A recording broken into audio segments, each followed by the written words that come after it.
المصنف رحمه الله تعالى ونفعنا به وبعلومه في الدارين آمين يا رب العالمين. فصل في شروط وجوب إقامة الجماعة والجمعة وفي شروط صحة الجمعة وفي أركان الخطبتين وشروطهما. الجماعة على الذكور الأحرار المقيمين البالغين غير المعذورين فرض كفاية. Al-jama'atu melakukan sholat berjamaah ala dzukuri atas orang laki-laki al-ahrari yang merdeka al-muqimina yang mukim tidak sedang bepergian al-balighina yang balik ghairil ma'dzurina yang tidak ada udzur fardu kifayatin hukumnya fardu kifayah. Sholat 5 waktu berjamaah bagi orang laki-laki yang sehat, yang tidak bepergian, yang sudah balik, maka hukumnya fardu kifayah. Karena atas dasar hadis Nabi Sallallahu Alaihi Wasallam, "Ma min salasin fi qaryatin aw badwin la tuqamu fihimul jamaah illa stahwadha alaihim syaitan." Tidak ada daripada orang laki-laki seseorang 3 orang di qaryatin, di suatu kampung au badwin atau di gunung kelas, la tuqamu fihimul jamaah, di situ tidak didirikan sholat berjamaah illa stahwadha alaihim syaitan, kecuali di situ orang itu. Jadi kalau satu rumah di situ tidak ada yang berjamaah, satu rumah itu ada 3 orang lebih yang sudah balik, kok tidak melakukan jamaah, berarti satu rumah di situ dikuasai oleh setan. Keluarga sampean di rumah ada berapa orang? 6 orang. Kalau tidak ada yang melakukan jamaah, berarti satu rumah itu dikuasai Fa'alaika bil jamaah, maka senantiasalah kamu melakukan jamaah. Karena apa? Fa'inna ma ya'kulu dhi'bu minal ghanamil qasiyah.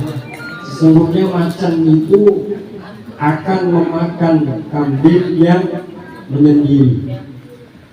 Maksudnya macan di sini adalah setan. Setan itu akan memakan orang yang tidak mau berjamaah. Maka perhatikan, sholat selalu berjamaah. Karena rugi kalau nggak jamaah itu rugi. Jadi bagi orang laki-laki yang merdeka, bukan budak, yang tidak bepergian, yang sudah balik, tidak ada udzur jamaah itu apa aja? Sakit, hujan deras, tidak ada musibah, tidak ada angin kencang di waktu malam mengerikan, terus tidak dalam keadaan panas yang banget panas, terus tidak sedang lapar, haus, yang di depannya ada makanan, maka di situ itu termasuk udzur ya, berarti buka puasa itu kan gak jamaah di masjid gak apa-apa. Daripada gerusak-gerusuk dikirim makan di masjid, ya kan? Kalau emang posisinya sangat-sangat lapar, terus khawatir makanannya habis, bukber pakai nasi kebuli, ini biar kelihatan soleh ya, Ya kalau memang bisa nggak apa-apa. Langsung ada otomatis kita makan kan nunggu ada. Nah, ada dia berangkat ke masjid. Cuma minum doang. Balik habis. Salat jamaah maghrib. Kenaan boy. Sholat isinya cuma bikin makan. Lebih baik karena makan dulu. Makan dulu nanti jamaahnya paling dulu. Bukan kau meninggalkan jamaah, bukan. Tapi jamaahnya nanti nunggu belakangan, nunggu bareng teman yang lain. Jadi biar apa? Biar sholat itu tidak terbebani. Biar sholat itu tidak memikirkan yang lain. Masih bulan itu orang kebagian nih. Mana temannya ini makannya banyak lagi. Terus sebenarnya nggak biasa. Tidak mau balik lagi nggak enak. Lebih baik makan dulu, sikat nafsunya makan ajar dulu. Baru nanti belakangan untuk jamaah. Cuma melakukan di masjid itu hukumnya fardu kifayah. Fardu kifayah gimana? Ini kalau sampai al-jihad tidak mendirikan sholat jamaah, maka satu wilayah al-jihad dosa semua. Jadi kalau pas lebaran atau apa kan orang pada mudik, yang di rumah wajib jamaah. Walaupun biasanya nggak jamaah, ya wis, tetap mengusir jamaah. Karena fardu kifayah sama fardu ain itu pahalanya banyak mana? Ulama mengatakan, ada yang mengatakan banyak fardu kifayah. Karena fardu kifayah di situ menggugurkan dosa orang lain. Karena fardu kifayah menggugurkan dosa orang lain. Kalau fardu ain di situ pribadi masing-masing. Jadi seumpama kan sholat itu fardu ain ya. Saya sholat itu nggak bisa menggugurkan fardunya anak saya atau istri saya yang sudah kewajiban sholat. Nggak bisa bungkus aja ya. Orang mau sholat, kan bungkus ya. Titik. Nggak bisa. Biasa siapa yang biasa bercanda gitu kan? Begitu saja saya nitip aja. Wakil. Nggak bisa. Checklist dulu. Itu fardu ain. Nggak bisa menggugurkan kewajiban orang lain sembrono. Lil imami sifatul mustahabbah wa sifatul masyruhah. Bagi imam itu ada sifat yang disunahkan dan ada sifat-sifat kriteria-kriteria yang disyaratkan untuk menjadi imam. Wahya yaitu yang pertama al-fiqhu. Dia tahu hukum fikih. Mana yang membatalkan, mana yang tidak, makruhnya mana. Bersucinya dia bisa, wudhunya sah, segala macamnya itu dia tahu hukumnya. Maka yang pertama adalah yang didahulukan adalah orang yang faqih. Terus yang kedua wal qiraah, pintar bacaannya fasih. Kemudian yang ketiga wal wara', mirai, menjaga diri tidak melakukan atau memakan sesuatu yang haram lebih atau syubhat. Wasinu dan umurnya didahulukan yang tua. Tapi tetap yang pertama harus faqih. Harus tahu syarat sahnya sholat. Terus yang kedua bacaannya harus baik. Terus yang ketiga dia menjaga diri dari sesuatu yang haram. Terus yang keempat baru umurnya. Terus yang kelima nasabnya dari keturunan yang baik. Bukan kok tentang anak kiai belum mesti ngaji, Pak. Jadi anak kiai belum pasti ngaji, belum pasti dia kita agama belum tentu. Karena itu keadilan Allah itu maha adil. Jadi siapa yang mau ngaji dia yang pilih. Mau itu anak kiai, mau enggak, mau anaknya orang biasa. Kalau dia ngaji ya kita agama. Kalau dia nggak ngaji ya enggak. Itu keadilannya Allah. Harap ilmu lagi, kalau Isra. Wal hijrah itu dan hijrahnya yang sama nih. Fakih sama-sama ini ada 2 kriteria atau 4 kriteria atau 4 orang. Fakihnya sama, qiraahnya, bacaan fasihnya sama, wirainya sama, umurnya sama, nasabnya sama-sama orang baik, anak keturunan kiai, anak keturunannya orang baik, ini sama-sama. Terus didahulukan yang mana? Wal hijrah, yang datang duluan, yang tinggal duluan di Tirana itu siapa? Didahulukan, disepuhkan. Kalau kriteria-kriteria yang sudah disebutkan itu terpenuhi, tentang tua, belum tentu orang yang tua di situ fakih, belum tentu orang yang tua di situ bacaannya baik. Fayuqaddamu, maka didahulukan al-afqah, pertama yang fakih, yang tahu hukum dulu, didahulukan. Wa in lam yahfaz siwal Fatihah, walaupun di situ yang fakih, yang tahu hukum, di situ nggak ada yang hafal kecuali hanya suratul Fatihah. Tetap yang didahulukan yang afqah, yang lebih pintar masalah hukum fikihnya. Karena bahaya kalau seumpama ini menyangkut sah dan tidaknya sholat, karena dia membawa rombongan. Dia seumpama supir, sampean yang supir itu dahulukan yang tua atau yang pintar nyupir? Pintar nyupir, Pak. Kalau sampean yang tua, ayo silakan. Mau nyupir. Halal akrab, al-qalil fikih. Jadi tetap didahulukan seumpama ada orang yang afqah, walaupun di situ hanya hafalnya Fatihah sama kuliah makmum sama suratannya kuliah terus, kulhu terus. Tapi ada bacaannya yang baik, dia hafal Quran, bacaannya baik, tapi kurang fakih, kurang pintar urusan fikihnya, sah dan tidaknya sholat, maka tetap didahulukan yang afqah walaupun dia hanya hafalnya Fatihah. Kalau kita kan gampang kikir, Pak. Kalau kita manusia itu gampang kikir. Ini hafal Quran nih, hafal Quran, ayo. Hafal Quran belum tentu dia bisa hukum, belum tentu. Maka di tempat saya itu yang hafal Quran banyak, tetap yang didahulukan hukum. Makanya Imam Ghazali kemarin kita ngaji pasal 1 didahulukan yang fardu ain dulu. Fardu ain berarti setiap orang wajib mengetahui hukumnya sholat, dari wudhunya, dari bersucinya, ya, dari bersucinya, bersuci semuanya itu wajib dia tahu dulu. Didahulukan itu dulu. Kalau masalah hafal Quran dan tidaknya itu urusan fardu kifayah.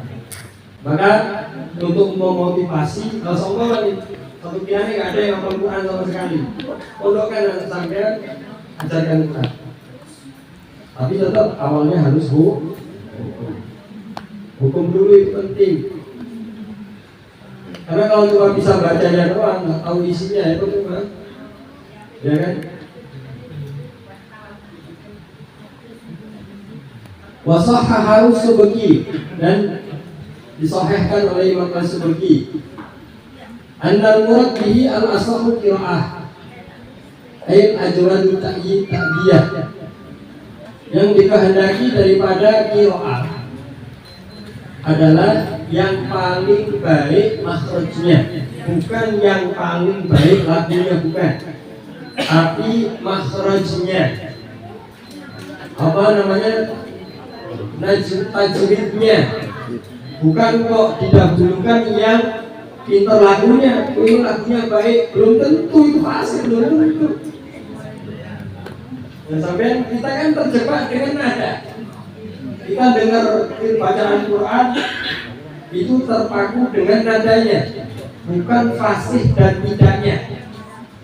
Yang dipermasalahkan kan dari kemarin masalah salatnya Fatihah itu kan nggak ada bahas apa, nggak ada bahas lagunya Fatihah, nggak ada kan? Yang dibahas itu makhraj makhrajnya, panjang pendeknya, bukan lagu.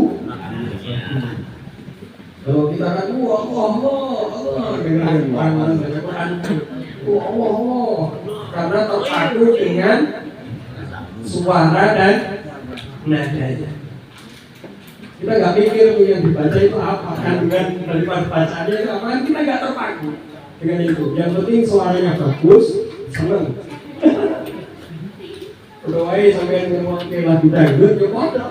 Kalau ngomong ke Quran, karena yang diincar cuma lagunya. Nggak mikir kandungan apa yang dibaca. Wabil Jum'ati fardu ainin. Dan kalau di sholat Jumat itu jamaah hukumnya fardu ain. Ya, kalau Jumat maka hukumnya fardu ain, wajib Jumatan bagi setiap orang laki-laki yang sudah balik, merdeka, tidak bepergian, tidak ada udzur, maka wajib Jumatan. Idza kanu arba'ina mukallafina fi abniyati. Syarat Jumatan kalau di situ mencapai 40 orang. Jumlah Jumatan harus 40 orang. Walaupun di situ dihitung plus imamnya. Kalau imamnya ngambil dari tempat lain, maka di situ imamnya tidak masuk hitungan. Kan kalau imamnya kan kita sewaan ya. Ya kan benar Pak? Tarkam. Imamnya imam tarkam kan. Khotibnya khotib tarkam. Jadi sampai tukang khotib keliling rono-rono juga enggak. Waduh tarkam. Bukan profesional itu.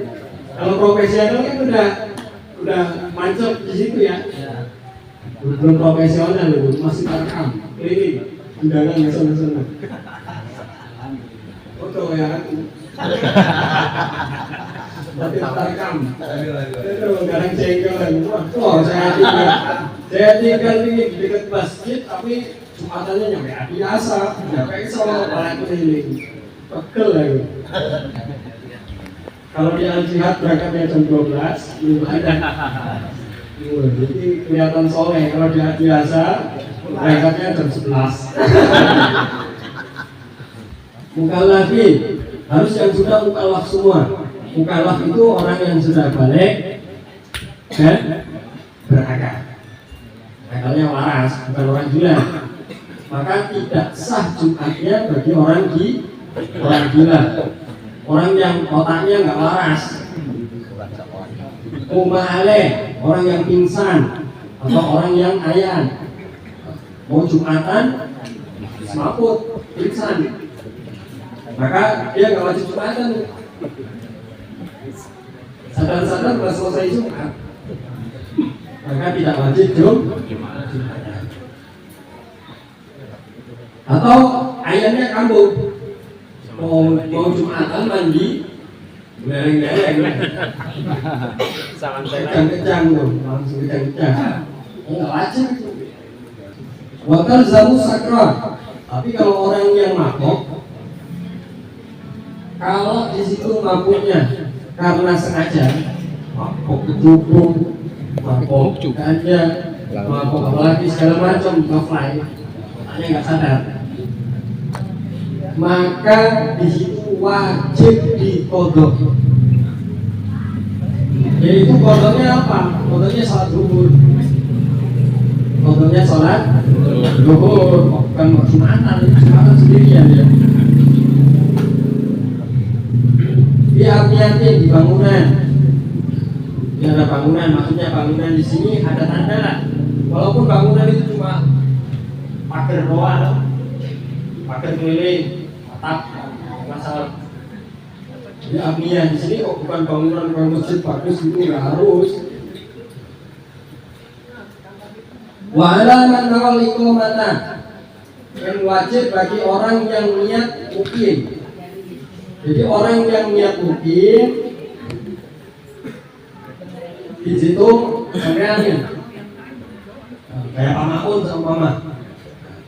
ke Lampung, ngirim manten ke Lampung, di sana 4 hari. Dia di hari pertama niat mukim, saya niat tinggal di sini lah. Maka besoknya Jumat wajib dia Jumatan. Kalau dia tidak niat mukim, tidak niat bertempat di situ, maka dia tidak wajib Jumatan karena statusnya masih musafir. Statusnya masih musafir. Jadi sampai nggak usah pikir kalau lagi di perjalanan, jadi statusnya musafir, nggak usah pikir Jumatan yuk Jumatan, nggak usah pikir. Nanti kita jamak sama asar, nggak usah pikir Jumatan. Yang wajib Jumatan itu orang yang di rumah, bukan orang yang bepergian. Iya. Bahkan kita di rumah, ya kan? Dan kita di rumah, tapi kan bukan rumahmu. Itu statusnya sama seperti musafir. Maksudnya perjalanan itu bukan sampai di jalan terus di tengah jalan, bukan. Maksudnya musafir, kita tidak berada di wilayah kita. Contoh, Pak Mamun datang ke Lampung hari Kamis, sampai Lampung. Besok kan Jumat, dia nggak wajib Jumatan karena statusnya masih musafir. Boleh jamak terus, kosong juga boleh, karena statusnya dia musafir. Kecuali kalau Pak Makmun niat mau mukim, walaupun sehari di situ, tetap besoknya wajib Jumatan dan tidak boleh dikosong. Jadi kan pemikiran kita, bayangan kita musafir itu berarti kita statusnya masih di jalan. Bukan. Statusnya musafir, kita tidak berada di wilayah kita. Itu namanya musafir. Nah kalau kerja kan musafir berarti. Itu betul. Beda. Ini musafir itu kalau mencapai 90 km lebih. Terus ingat-ingat, kalau perginya dari Jumatnya, kalau perginya sebelum subuh, maka di situ tidak wajib Jumatan. Ya, kalau perginya sebelum subuh. Kalau perginya setelah subuh, sebelum Jumat, maka wajib Jumatan. Ingat ya. Jadi kalau mau pergian jauh, itu pemberangkatan umroh hari Jumat, jangan pesan Jumat. Kalau hari Jumat berarti malam. Nanti biarin aja dulu selfie kan di bandara apa kayak, gitu kan bisa ya. Walaupun berangkatnya jam 6 sore atau jam 7 sore. Iya nggak masalah, udah di sebelahnya kan bandara bulan-bulan selfie apa jajan-jajan roti. Biar apa? Biar nggak repot nyariin Jumatan. Indahum arba'ata ayyamin sihahi. Jadi kalau sudah masuk 4 hari, maka di situ sudah statusnya mukim. Mau diniati mau enggak, maka statusnya mukim. Jadi musafir itu 3 hari. Musafir 3 hari. Kalau masuk hari keempat, maka di situ dia statusnya mukim. Dia bertempat tinggal di situ, walaupun kontrak. Tapi kalau dia mau kembali lagi, dia hukumnya wajib Jumatan. Tapi di wilayah itu, di masjid itu, dia tidak masuk bilangan Jumat. Orangnya wajib Jumatan, tapi dia tidak masuk bilangan Jumat. Karena dia bukan asli situ. Wa ala man balaghahu nida'u sayyidin min tarfin yalihi min baladiha. Nah, ini zaman dulu. Orang yang mendengarkan azan maka dia wajib Jumatan. Jadi dulu, makanya dulu itu bikin tinggi itu buat orang azan. Jadi suaranya kemana-mana tuh. Suaranya kemana-mana. Bagi orang yang mendengarkan azan maka wajib Jumatan. Nah sekarang speaker semua Pak. Sekarang ini Wasyartuha Syaratnya Jumat waktu zuhri harus di waktu zuhur. Nggak boleh Jumatan di waktu asar, nggak boleh. Ya, seumpama ada kejadian, entah itu kejadian apa, nggak bisa Jumatan di awal waktu. DKM mengumumkan nanti Jumatan jam 2, boleh. Boleh. Jam 2 masih waktu zuhur apa enggak? Masih kan? Apa? Zuhur. Kali-kali Al-Jihad Jumatannya jam 2. Langsung viral. Langsung viral ya. Ini nggak apa-apa, semua panas. Panas banget. Nggak tahu-taunya di Indonesia ini mencapai 55 derajat atau 60 derajat. Saking panasnya itu kan, apalagi 12. Kita mau berangkat keluar kuat.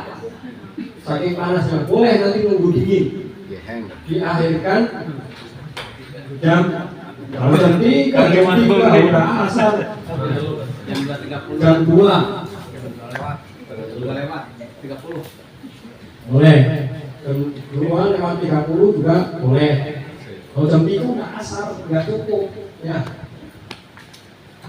Waktu batani qoblaha fihi, dan melakukan doa khutbah sebelum melakukan sholat Jumat. Nah, ini bagi khotib ya. Berkhotib, jadi tujuan kita itu yang afdalnya itu sholat Jumat. Khutbah itu wajib juga, cuma jangan lama-lama. Kalau orang yang faqih itu khutbahnya sebentar, sholatnya yang lama. Paham ya? Orang yang afqah, orang yang faqih itu khutbahnya sebentar tapi sholatnya lama. Jangan kebalik, ini khutbahnya setengah jam, sholatnya 5 menit, bacaan suratnya nggak kuliah, kulhuwis. Jangan, itu kebalik. Balik, kalau sholatnya yang lama, khutbahnya sebentar. Udah baca bahasa Arab semua nggak apa-apa. Terus syaratnya khotib yasma'uhuma al-arba'un. Wajib khotibnya suaranya itu lantang, 40 orang ini harus mendengar. Kalau nggak ada pembantu suaranya ya, speakernya kan kadang kalau pas lagi masjid speakernya error.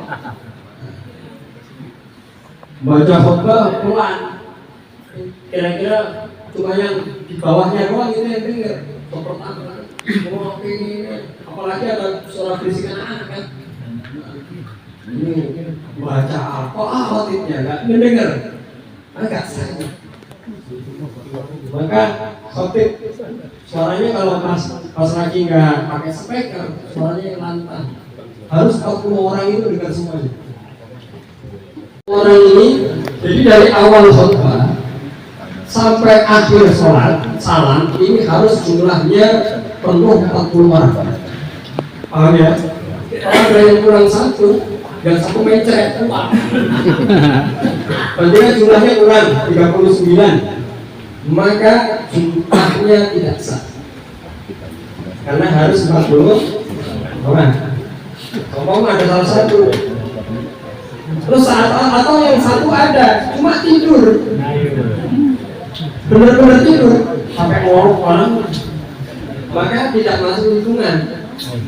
Karena buat banyak dia nggak dengar, beneran. Berarti sama aja. Sapi kenceng, ketat, harus 40 orang dengar. Jumlahnya harus 40 orang laki-laki yang sudah balik, yang akalnya waras, yang mukim di situ, mustautin, tempat tinggal di situ, harus 40 orang. Kalau enggak sah. Makanya orang-orang dulu kenapa?